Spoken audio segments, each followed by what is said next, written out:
Hello, Rashmi here, and today again I'm going to make a video and इस बार again मैं हिंदी में बात करूँगी because ये बहुत सारे लोगों की फरमाइश है कि हिंदी में एक वीडियो बनाऊँ how to improve your English. Now I am not a very good Hindi speaker and neither is my English that great, but I would like to share a few tips and as to how you can improve your English and especially students, क्योंकि जो engineering students हैं उनकी campus recruitment ज़्यादा होती है और उस time English के लिए बहुत इंपॉर्टेंस दिया जाता है। मैंने अक्सर देखा है कि जब भी रिक्रूटर्स हमारे कॉलेज में आते हैं तो उनकी ये चीज़ उनके लिए बहुत इंपॉर्टेंट है कि स्टूडेंट्स की इंग्लिश अच्छी हो। तो how do they do that, how do they eliminate students based on English? One is the aptitude, then तो जीडी होती है, एप्टीट्यूड में भी इंग्लिश होती है और फिर जीडी राउंड में होता है और उसके बाद टेक्निकल में बात करते वक्त उनको डेफिनेटली पता चल जाता है कि इंग्लिश उनकी कैसी है। नाउ ये why is English so important? engineers require, or any other, I mean it's not only for engineers, any professional, they require technical skills और साथ ही साथ उनको इंग्लिश की ज़रूरत होती है। तो जब भी कंपनी आती है वो क्या करते हैं कि उनके राउंड्स काफ़ी स्ट्रिंजेंट होते हैं, काफ़ी मुश्किल होते हैं, उससे उनको टेक्निकली साउंड कैंडिडेट मिल जाता है। वो बोलते हैं कि अगर हमें इंटेलिजेंट स्मार्ट स्टूडेंट मिल जाए तो वो 5-6 महीने में न्यू टेक्नोलॉजी सिखा सकते हैं, लेकिन इंग्लिश नहीं सिखा सकते 5-6 महीने में, क्योंकि आप ही लगा लीजिए अंदाज़ा, by the time you pass out of engineering your 21 years, so it has taken you almost say around 15 to 16 years to hone the language competency। तो आपने ये अपनी इंग्लिश इतने सालों में सीखी है तो उसके बाद आपकी इंग्लिश उस लेवल पे पहुंची है। तो इतने सालों के बाद ही अगर इतना ही फ़र्क हुआ है तो उनको वापस उतना टाइम नहीं है आपको इंग्लिश सिखाने के लिए, लेकिन टेक्निकल चीज़ सिखा सकते हैं अगर आप इंटेलिजेंट हो और आपकी फंडामेंटल्स अच्छी हो, लेकिन इंग्लिश इतनी जल्दी सिखा ही नहीं सकती। तो इसीलिए मैं आपको थोड़ी टिप्स बताऊंगी आज ताकि आप अपना इंग्लिश इंप्रूव कर सके। So the first important thing जो आप प्रैक्टिस कर सकते हैं वो है इंग्लिश में बात करना। तो speaking is the first thing that you have to do and is the most important thing. सबसे इंपॉर्टेंट चीज़ है कि आप इंग्लिश में बात कीजिए ताकि आपकी इंग्लिश इंप्रूव हो। नाउ ये सुनने में तो बहुत आसान लगता है कि हाँ बात कर लो, लेकिन क्यों बच्चे बात नहीं करते या तो लोग क्यों इंग्लिश में बात नहीं करते? इसलिए नहीं करते क्योंकि उनको बहुत ज़्यादा ये झिझक होती है या दैट शेम होता है कि मेरी कहीं गलती ना हो जाए। आपको मैं बस एक ही चीज़ बताऊंगी कि अगर हम कोई इंडियन भाषा बात कर रहे हो तो लोकल लैंग्वेज बात कर रहे हो तो हमें उतनी शर्म नहीं आती कि अगर हमसे कोई गलती भी हुई तो हमें ये नहीं होती कि उतना बुरा नहीं लगता। लेकिन अगर हम इंग्लिश में गलती कर रहे हैं तो पता नहीं क्यों हमें ऐसे लगता है कि पता नहीं क्या कुछ पहाड़ ही टूट गया और बहुत बड़ा ये हो गया। तो हमें मन से ये निकाल ही लेना चाहिए अगर हमें इंग्लिश अपनी इम्प्रूव करनी है। We must speak in English. Now how do you learn English? Just the way you learn your mother tongue. तो घर में जैसे आपने अपनी मातृभाषा सीखी होगी उसमें तो आपको कभी किसी ने ABC तो नहीं सिखाया, लिखना तो नहीं सिखाया, आपने सुना और आप बोलने लगे, बिल्कुल वैसे ही आपको करना है। और हमारा सबसे बड़ा प्रॉब्लम है कि हमारे स्कूल्स में हमें ABC सिखाया और लिखाया और इसलिए हमने ना लिखना तो सीख लिया लेकिन बोलना नहीं सीखा। तो आपको फर्स्ट ये करना है कि आपको बात करना है। तो आप बात किससे करें? सो आप सोच रहे होंगे कि मैं स्कूल में जाऊंगा तो अपने टीचर से बात करूंगा या करूंगी, तो ये तो बिल्कुल ही रॉन्ग हो गया। क्योंकि अगर आप ही सोच लीजिए कि स्टूडेंट कितना टीचर से बात करता है। मैं पढ़ाते कॉलेज में काम कर रही हूँ और उससे पहले मैं स्कूल में भी थी, तो मैं देखती हूँ स्टूडेंट्स ज़्यादा टीचर से नहीं बात करते। इनफैक्ट टीचर्स की इंग्लिश बहुत अच्छी हो जाती है क्योंकि वो इंग्लिश में बात करते रहते हैं। इनफैक्ट आप अगर देख लीजिए अपने इंग्लिश टीचर को, उनकी इंग्लिश इतनी बढ़िया हो जाती है just because they are speaking. तो टीचर्स से तो ज़रूर बात कीजिए लेकिन आपकी वोकैबुलरी बहुत लिमिटेड होगी। So the best things to do is to speak to your friends and at home. So speak to your parents, speak to anyone at home, speak to your brothers sisters as well as your friends. So this is very important because आप जब अपने घर में बात करोगे या अपने friend से बात करोगे तो आपका टॉपिक काफ़ी वाइड होता है। तो आप अपने इमोशंस के बारे में, आपके फीलिंग्स के बारे में, डिफरेंट टॉपिक्स के बारे में बात करोगे तो आपका लैंग्वेज में बहुत सारी new words, new sentences, sentence framing के तरीके बहुत अलग होंगे और रेस्ट्रिक्टेड नहीं होगी। तो आप ये ज़रूर कीजिए कि आप इंग्लिश में बात कीजिए। और कभी कभी ऐसे लगेगा कि सडनली आपके फ्रेंड्स को लगेगा कि अरे इसको क्या हो गया, अभी ये इंग्लिश में क्यों बात कर रहा है? तो अगर ये this you should decide whether English is important और माई फ्रेंड्स आर इंपॉर्टेंट। और let me tell you, your friends are there only for 4 years। या आपके इंजीनियरिंग के दोस्त या आपके डिग्री के दोस्त 3 साल 4 साल के बस उतने ही हैं और उसके बाद सब अपने अपने जगह, I mean they take their own ways, you know, so different paths. तो उसके बाद तो आप शायद ही आप कभी उनको मिलेंगे. तो ये मत सोचिए कि लोग क्या कहेंगे, इसको बाहर ही रख लीजिए और बात करना शुरू कीजिए.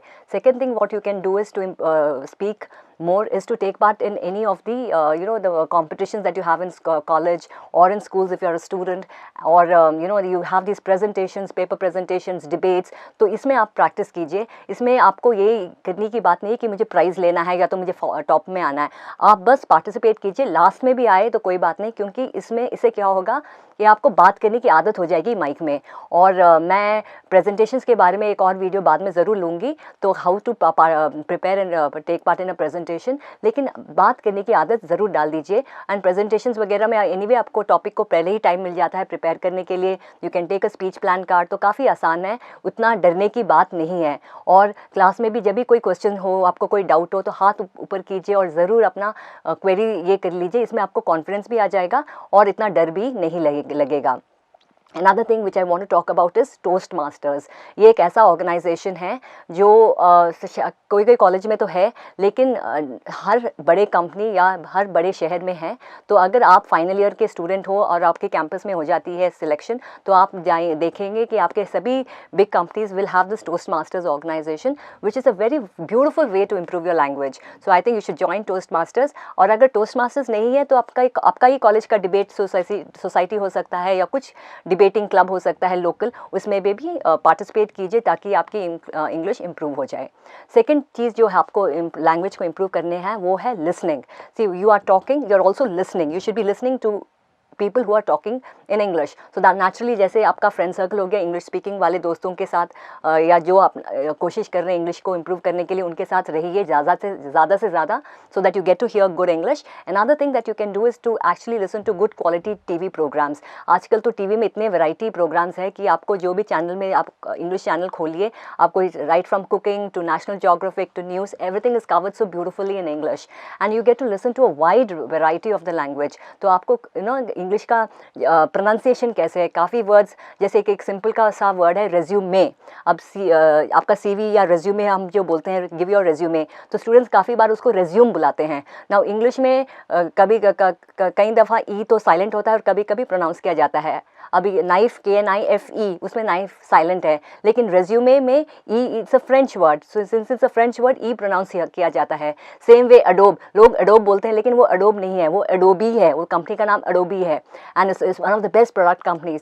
सो ये छोटी छोटी चीज़ें आपको तभी पता चलेगा जब आप सुनेंगे बाकियों को बात करते वक्त, वो भी अच्छे प्रोग्राम्स या अच्छे. अभी यूट्यूब में इतने वीडियोज़ हैं, आप वीडियोज़ देखिए, आप they are podcast, they are nice DVDs. सो ये सब अगर आप अच्छे क्वालिटी के प्रोग्राम्स देखेंगे तो आपका नेचुरली इंग्लिश प्रोनाउंसिएशन आपको पता चल जाएगा. आपको ये भी पता चल जाएगा कि how to frame the sentence, how where the sentence are put, new words के बारे में भी आपको पता चलेगा. So I strongly recommend listening to good programmes. Another very important thing is to listen to English songs. आजकल English के सभी सॉन्ग्स के लिरिक्स मिल जाते हैं, एंड बहुत सारे स्टूडेंट्स ये सोचते हैं कि इंग्लिश सॉन्ग्स बहुत वेरी लाउड, वेरी फास्ट ऐसे होते हैं. तो ऐसी बात नहीं है, काफ़ी सॉफ्ट मेलोडीज़ भी है, अच्छे अच्छे सिंगर्स हैं, कंट्री सिंगर्स हैं, सॉफ्ट रॉक है, और काफ़ी कुछ सॉन्ग्स है तो जो आप सुन सकते हो लिरिक्स के साथ, and try to sing along. इससे क्या होगा, आपका प्रोनाउंसिएशन बहुत अच्छा हो जाएगा. तो इसका ये मतलब नहीं है कि हम अपना प्रोनाउंसिएशन छोड़ दें. अभी बहुत सारी गलतफहमी होती है लोगों में कि we have to speak maybe with an American accent और एन इंग्लिश एक्सेंट और व्हाटएवर, बट देखो हम इंडियंस हैं, we have to speak with neutral accent. Now what is a neutral accent? Neutral accent वो होता है जिसमें कोई MTI, that is mother tongue influence ना हो. अभी कभी जब भी कोई बात करता है हमें पता चल जाता है कि वो इस नॉर्थ ईस्ट से है, या तो वो नॉर्थ से है, या तो वो साउथ से है. Why is that is because उनके लैंग्वेज में ना, सारों के नहीं लेकिन कभी कभी लोगों के लैंग्वेज में जो उनका मदर टंग का है उसका इन्फ्लुएंस आ जाता है. तो जब भी आप इंग्लिश बात कीजिए, it should be a neutral accent. So that's the best way to speak the language. So don't have an fake accent. It looks very artificial unless you were born and brought up abroad or you stayed for an extended period. तब तो आपका language थोड़ा बहुत change तो हो ही जाता है, लेकिन अगर हम जो इंडियंस यहीं पे पले बड़े हैं तो हमें तो बिल्कुल न्यूट्रल एक्सेंट में बात करने की कोशिश करनी चाहिए. So that's why listen to good quality programmes. And the third thing that you have to do is to read. Now reading तो न्यूज़पेपर तो सारे बोलते हैं पढ़िए, तो ज़रूर पढ़िए न्यूज़पेपर, मैगजीन्स पढ़िए, जो भी आपको इंटरेस्ट हो. अगर आपको हॉरर मूवीज़ हॉरर बुक्स अच्छे लगते हैं तो वो बुक्स पढ़ लीजिए, स्पोर्ट्स मैगजीन्स अच्छे लगे तो वो पढ़ लीजिए, जो आपका इंटरेस्ट हो प्लीज़ पढ़ें, लेकिन इंग्लिश में पढ़ें. Another very important thing is to read the Hindu newspaper, क्योंकि उनके आर्टिकल्स बहुत ही बढ़िया होते हैं. In fact any competitive exam you should read the Hindu newspaper. And उसमें जो वर्ड्स आते हैं काफ़ी मुश्किल होते हैं, तो उनको लिख लीजिए, डिक्शनरी में देख लीजिए and try to incorporate it. And आजकल तो आपके पूरे ऐप्स आपके इसमें होते हैं, मोबाइल्स में है, तो आपको डिक्शनरी की भी ज़रूरत नहीं है. But I would recommend still to keep a dictionary, because the act of searching the word, writing it down and then using it, उसमें एफर्ट ज़्यादा लगता है. इससे क्या होता है कि मेमोरी रिटेंशन भी ज़्यादा होता है. जब भी आप कुछ वर्ड ढूंढोगे, लिखोगे और उसके बाद यूज़ करोगे तो उसका आपके दिमाग में रहने की चांसेस ज़्यादा होती हैं. तो जस्ट वर्ड्स को लिखना काफ़ी नहीं है, you have to use it. So you have to use it in your sentences when you speak और anything like that. It is better to use the word so that it is a part of your vocabulary. अगर जो चीज़ आपका it is not internalised, वो आपका नहीं है, आपके vocabulary में नहीं है, तो वो कभी आपका नहीं है, वो तो बुक का ही रह गया. तो आपको ऐसे करना चाहिए कि वो वर्ड्स को इतना यूज़ करना चाहिए ताकि वो it becomes a part of you. तो ऐसा करना चाहिए. So you pick up these words. And very important over here when I am talking about reading is, which I would recommend, जो मैंने बहुत अपने लाइफ में भी किया है, वो है कि जो आपका जो सिंपल जो रीडर है ना, जो आपका स्कूल बुक हो गया, जैसे 5th स्टैंडर्ड का reader, 6th 7th 8th reader, English के टेक्स्ट बुक्स होते हैं, उनको निकाल लीजिए और उसको पढ़िए, लेकिन जोर से. Read loud. When you read loud, what happens is you come to know how you are pronouncing the words. So you can improve the pronunciation and the accent of the sentences very much. So when you read first, it will not turn out very nice. But when you read the second time and the third time, आप ये देखोगे कि language काफ़ी अच्छी हो गई है. मुझे अभी भी याद है जब मैं स्कूल में थी, मैं हूँ South Indian. Okay, so I from the south I went to Jammu to study for a period of time. सो मेरी हिंदी इतनी ख़राब थी वहाँ पे. जो हिंदी की जो क्लास होती थी, तो जब टीचर्स खड़े होके बोलते थे कि अच्छा पढ़ो, तो मुझे इतना डर लगता था पढ़ने के लिए, क्योंकि मुझे ना पढ़ा ही नहीं जाता था. तो मैं घर में पहले ही 3-4 बार ना कोई भी जो नया टेक्स्ट बुक करना होता है, नया चैप्टर, तो पढ़ के जाती थी. उसके बाद भी उतना अच्छा नहीं होता था, लेकिन I know just because I read I was more comfortable. तो यही हाल हमारा होता है इंग्लिश के साथ. द मोर यू रीड, आप पहली बार पढ़ोगे तो अच्छा नहीं होगा, लेकिन the more you read the same lesson, you will see that your language will actually improve, and you will see the difference, and it becomes so effortless. So what happens is it gives you the confidence. See, आप newspaper पढ़ोगे तो क्या होगा, ठीक है, आपको words पता चल जाएगा, न्यूज़ पता चल जाएगा, लेकिन आपको आपका रीडिंग इतना अच्छा है पता नहीं चलेगा, और आपका जो बात करने की जो ये है ना, प्रोनाउंसिएशन भी उतनी अच्छी नहीं होगी. लेकिन अगर आप हल्का सा कोई लाइट बुक, जैसे मैंने बोला चिल्ड्रंस बुक, या तो आपका कोई आसान सा रीडर, या तो कोई जोग्राफिक बुक पहले छोटे में जो पढ़ी हो अपने छोटे भाइयों बहनों की अगर आप ले लो, और अगर आप उसको पढ़ोगे तो आप ये देखोगे कि आपकी the reading becomes very good. So that's why I strongly recommend reading loud. And lastly that is there is writing. This is also very important. So whatever you have picked up, जो आपने नए words pickup किए हैं, तो आप उनको use करोगे अपने राइटिंग में. तो मैं एक इंपॉर्टेंट टिप आपको दूंगी. आजकल तो राइटिंग कौन करता है, ज़्यादा तो कोई लिखता ही नहीं है आजकल, because more of listening and typing, and I mean you don't have much of writing. I think as a thing is becoming very less. So what you could do is, you could actually maintain a diary of your own. So उसमें आपका daily events लिख सकते हो.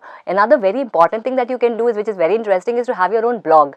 अपना blog create कर लीजिए, जो भी आपका इंटरेस्ट के टॉपिक के ऊपर. अब मुझे प्लेसमेंट्स अच्छे लगते हैं तो मैं प्लेसमेंट के बारे में कर सकती हूँ. किसी को गार्डनिंग अच्छा लगता है, किसी को फोटोग्राफी अच्छा लगता है, किसी को जो भी चीज़ अच्छा लगता है उसके ऊपर अपना ब्लॉग कीजिए. उसमें बहुत सारे लिखने की ज़रूरत नहीं है.